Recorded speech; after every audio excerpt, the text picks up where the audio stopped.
Okay, so while I'm doing this video on wine service, I just want to very briefly mention trichloroanisole, or cork taint as it's more commonly, slightly inaccurately, but more commonly known as. Trichloroanisole, or TCA, is a damp, mouldy smell that you often get, or not often, that you sometimes get in wine that has a faulty cork in it.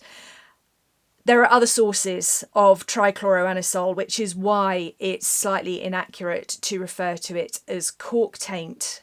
I'll go into that in detail in another video, but for the time being, trichloroanisole has a damp, mouldy smell that you will find occasionally in bottles of wine, typically that have been stored with a cork.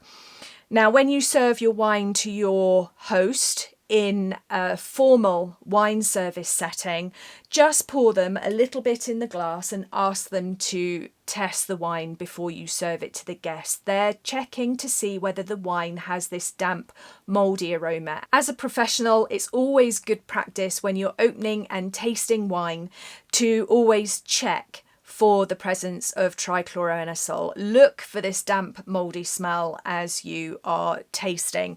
And we would normally do that by sniffing. There's no need to swirl. It's typically a very obvious aroma, and a quick sniff should reveal the presence of trichloroanisole.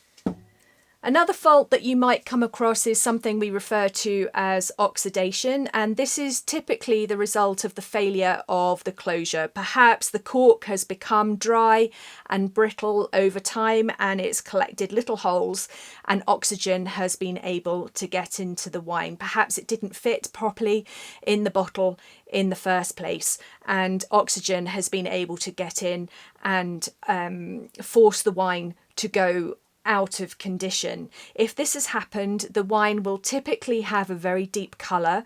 It might also smell of dried fruit and nuts. It's important when you're storing wine to make sure that you avoid storing your wine in conditions that are particularly bright. Windows or brightly lit fridges are not ideal for the long-term storage of wine. The wine can suffer heat and light damage as a result of being stored close to light or close to a heat source, so think very carefully about where you're storing your wine. Wine that has been damaged by light or by heat will smell stale. Again, dried fruit, nuts, it could have a cabbagey smell as well, or sort of a wet leaf aroma, which again, you'll soon learn, I'm sure, in some wines, wet leaf is good, but in some wines it's not good.